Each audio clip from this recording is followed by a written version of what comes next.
جبکہ قرآن کریم کے اندر اس طرح کا واقعہ بالکل ہی نہیں ہے جو عوام بیان کرتی ہے، اور جو ہمارے لوگ پاک و ہند سے جارڈن کے لیے سفر کرتے ہیں، اس مقام پر پہنچنے کے بعد ان کا بھی یہی بیان ہوتا ہے۔ ناظرین، حضرت لوط علیہ السلام ایک نبی کا نام ہے۔ بائبل کے عہد نامہ قدیم کتاب پیدائش میں اس کا ذکر بھی ملتا ہے۔ حضرت لوط علیہ السلام کا شہر جو تھا سدوم اور عمورہ تھا، جس کو حضرت جبریل علیہ السلام نے الٹ پلٹ کر دیا تھا۔ یہ شہر ملک شام صوبہ حمص کا ایک مشہور شہر مانا جاتا تھا، جو اس وقت جارڈن بھی الگ ملک ہو چکا ہے۔ حضرت لوط علیہ السلام حضرت ابراہیم علیہ السلام کے بھتیجے تھے۔ یہ لوگ عراق کے شہر بابل کے باشندے تھے۔ پھر حضرت ابراہیم علیہ السلام وہاں سے ہجرت کر کے فلسطین تشریف لے گئے، اور حضرت لوط علیہ السلام ملک شام کے شہر اردن میں مقیم ہوئے۔ چونکہ اس زمانے میں ملک شام ملک تھا، اور جارڈن جس کو جارڈن اردن کہا جاتا ہے، یہ فقط ایک اس کا شہر تھا۔ اسی اردن شہر میں آپ مقیم ہوئے، اور اللہ تعالیٰ نے آپ کو نبوت عطا کر کے سدوم والوں کی ہدایت کے لیے بھیج دیا، جو ڈیلسی کے نام سے مشہور ہے۔ اس کے نزدیک آپ کی قوم آباد تھی۔ لوط علیہ السلام اسی بستی میں بھیجے گئے جہاں میں اس وقت موجود ہوں۔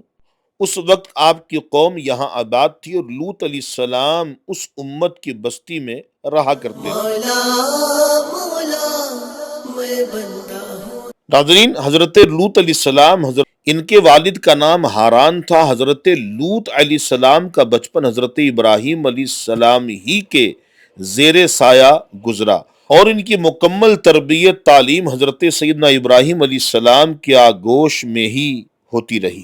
یہی وہ نافرمان قوم آباد تھی، قوم سدوم، قوم عمورہ، جو بدفعلی کی گناہ میں مبتلا تھے۔ حضرت لوط علیہ السلام منع کرتے تھے، لیکن وہ نافرمان قوم بجائے ان کی بات مانتے، شکریہ ادا کرتے، ان کا مذاق اڑاتے تھے۔ ایون کہ آپ کی زوجہ، جس کا واہلہ یا وائلہ نام تھا، وہ ان کو پیٹھ پیچھے مجنون بھی کہا کرتی تھی، منافقہ تھی وہ۔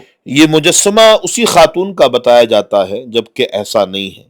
دیکھیں، جب چند خوبصورت لڑکے اس وقت حضرت لوط علیہ السلام کے گھر میں مہمان بن کر آئے، تو یہ قوم چونکہ اس گناہ میں مبتلا تھی، تمام قوم سدوم کے لوگ حضرت لوط علیہ السلام کے مکان کے دیوار اور چھتوں پر چڑھ کے جھروکوں سے جھانکنے لگے، دیکھنے لگے، دروازے اور کھڑکیاں توڑنے کی کوشش کر رہے تھے۔ ہم حضرت جناب لوط علیہ السلام کی گھبراہٹ کو دیکھ کر ایک مہمان نے کہا کہ اے اللہ کے نبی، آپ پریشان نہ ہو، ہم اللہ کے فرشتے ہیں، میں جبریل ہوں، اور اس قوم کو عذاب دینے کے لیے ہم آئے ہیں۔ لہذا صبح ہونے سے پہلے پہلے آپ مسلمانوں کو لے کر اپنے ساتھ اس وادی سے نکل جائیے، پیچھے مڑ کے مت دیکھیے گا۔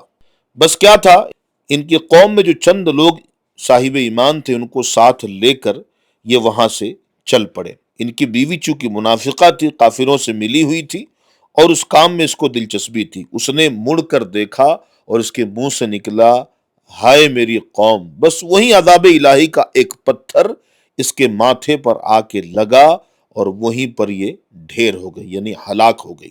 بلکہ قرآن پاک میں ایسا کوئی واقعہ نہیں ملتا کہ وہ پتھر بنا دی گئی تھی۔ برکیف یہ مجسمہ اسی خاتون کی طرف منسوب کیا جاتا ہے۔ اب یہاں سے ہم تھوڑا سا آگے بڑھتے ہیں، یہاں سے 35 سے 40 کلومیٹر کے فاصلے پر ایک وادی ہے، جس وادی میں ایک پہاڑ ہے۔ اس پہاڑ کے اوپر جو مکان ہے، وہ مکان حضرت لوط علیہ نبینا علیہ الصلوۃ والسلام کی طرف منسوب کیا جاتا ہے۔ یہ بورڈ پہ جو ایرو بنا ہوا ہے، انہیں ان کی گھر کی طرف عکاسی کر رہا ہے۔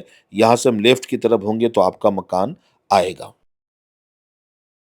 مولا مولا میں بندہ ہوں تیرا، میں جاؤں کہاں، میں بندہ ہوں تیرا۔ مولا مولا میں بندہ ہوں تیرا۔ چلے یہاں پر آ چکے ہیں ہم۔ اس کے آگے کا جو سفر ہے وہ پیدل ہے۔ اس طرف ہم کو جانا ہے پیدل چل کے، یہاں سے یہ وہ سیڑھی ہے۔ آ جا بھائی نفیسہ، آ جا۔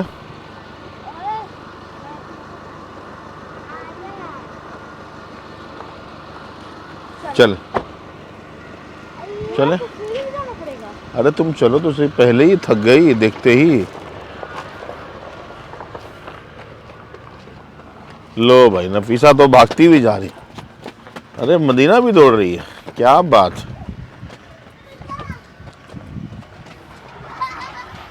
دوڑتی دوڑتی جاؤ گی تھک جاؤ گی. نارمل چلو نارمل. آگے چلو. میں بھی آ رہی ہوں. سطح زمین سے ہم کافی بلندی کی طرف آ گئے ہیں اور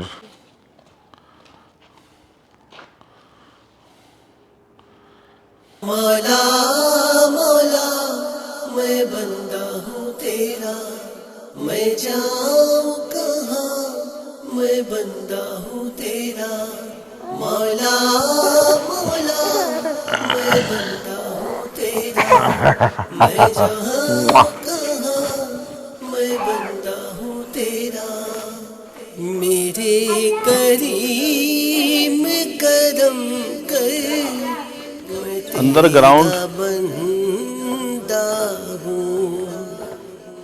کرم کی قوم لوط کا پورا ویو ہم نے آپ کو دکھایا ہے، اور یہاں سے جو اگلا سفر ہے ہمارا، حضرت علی کرم اللہ تعالی وجہ الکریم کے بھائی حضرت جعفر طیار رضی اللہ تعالیٰ عنہ، اور دنیا اسلام کی وہ عظیم ہستی جن سے رسول اللہ والہانہ محبت کرتے تھے، حضرت عبداللہ بن رواحہ رضی اللہ تعالیٰ عنہ. دور اسلام میں ہی مشرف با اسلام ہو گئے تھے آپ، اور مکے جا کے اسلام قبول کیا تھا، اور جنگ موتا میں آپ شامل تھے، سپہ سالار بھی تھے، اور آپ نے جام شہادت نوش کی. تو یہاں سے وہاں کے لیے ہمارا سفر ہے. اور یہ ویڈیو کیسی لگی کمنٹ میں ضرور لکھیے گا. دوستوں کو بتاتے بھی رہیں ہمارے چینل کے حوالے سے، اور اپنے بچوں کو سنگ دیکھا بھی کریں. لائک کرنا نہ بھولیے گا. جو نہیں جانتے اس چینل کے بارے میں بتائیں. زبیر اتاری مکی چینل کا سپورٹ کریں. السلام علیکم ورحمۃ اللہ وبرکاتہ. بساس پھرا ہے تیرا در، میں تیرا بندہ ہوں. مولا